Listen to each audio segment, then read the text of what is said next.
Hi guys, we are now going to start working on beam. I know some of you have one of these floor beams that you can just lay out right in the middle of your living room, or if it's a nice day outside, you can even take it outside and get some sunshine. So we're going to work on today is a beam complex or a beam warm-up.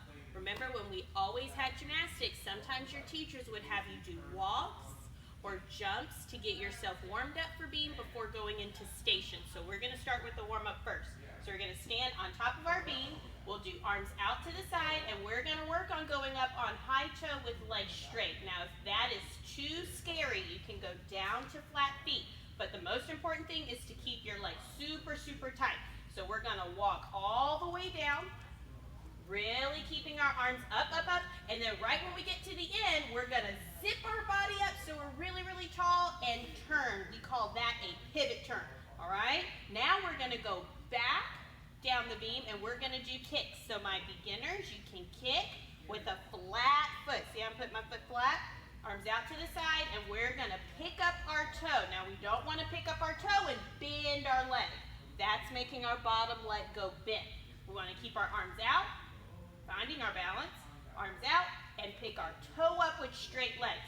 Now, if you're more advanced, you can go up on high toe and practice your kicks this way. That makes it a lot more challenging. Now that we're done with walking forward and doing our kicks, we're going to practice going sideways. Now when we go sideways, there's two ways you can practice sideways down the beam. You can practice keeping your heels together so your legs are turned out, or you can turn your feet forward and keep them facing forward. Either way is fine. Now for my beginners, you're going to put arms out, or you can do hands on hips, and we'll go sideways down the beam. If you want to try to make it harder, you can go up on high toe and practice sideways this way. Or remember, you can turn your feet out and then go up on high toe. This is probably the most difficult. See, even Miss Lisa has trouble. So I'm going to do arms out to the side, high toe, and I'm going to really, really concentrate hard to stay up on my beam all the way to the end. Good job, guys. Okay, so for our next walk that we have, we're going to practice going backwards. So I'm going to be facing away from the end of the beam. And remember, if you were in gymnastics class, do we ever get to look back at the end of the beam? Hopefully you know the answer. How do we know that we're at the end? Who can tell me? That's right. You got to feel for the beam with your foot. Feel for the beam, and then when there's no more beam there, you know you are at the end. Look at that, I'm at the end, so now I am done. So now that we're back up on top of our beam, we're going to start practicing our positions in place. So we're going to do two positions first. We're going to learn a coupe, and we're going to learn a passe. Okay, sometimes other coaches might call it a flamingo stand. Do you remember your flamingo stand? So I'm going to be facing one way, and I'm going to use my right leg. That's just Miss Lisa's favorite leg. You can use your left if you want to. I'm going to put hands on my hips and bring my toe right to the ankle bone. If you look down, you see a little bone that sticks out. That's your ankle bone right there. We're going to take our toe and put it right next to our ankle bone. This is called coupe. So let's hold this for 5, 4, 3, 2, 1. Good job. So now let's move on to our passe position. So we're going to take that same toe and we're going to bring it up to the side of our knee. Okay, so that's called our passe or flamingo stand.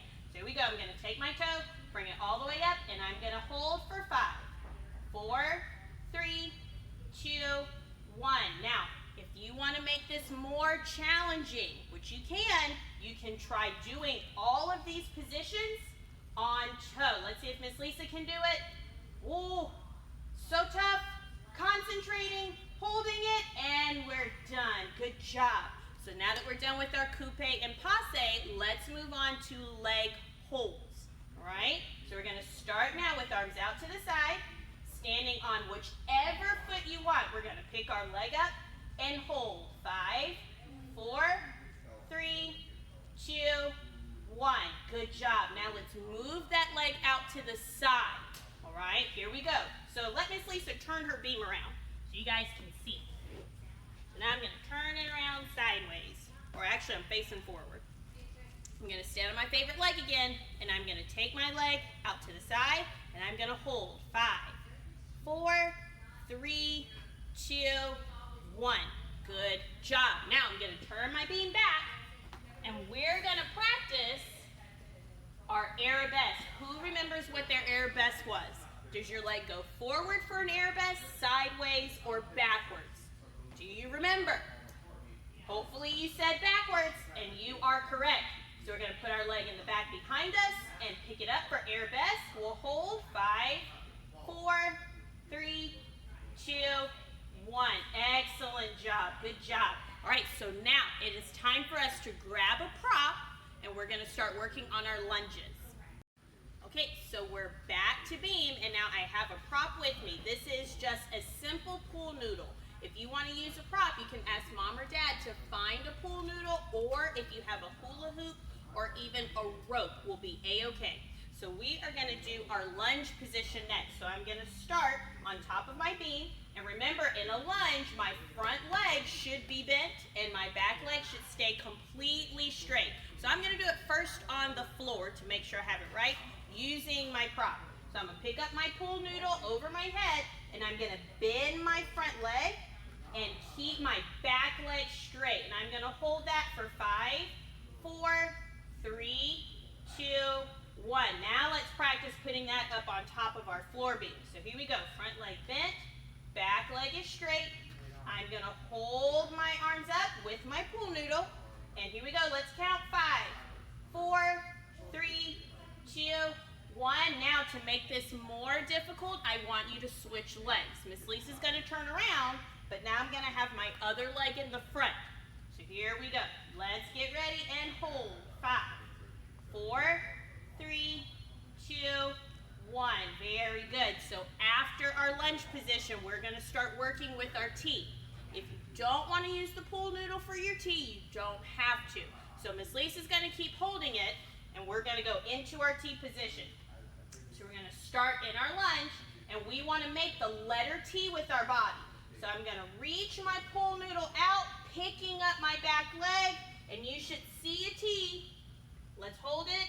5, 4, 3, 2, 1, and we always finish back to our lunge. Good job. Now to make it harder, let's try it on the other side. This is difficult, okay? So Miss Lisa, she's going to start on the floor.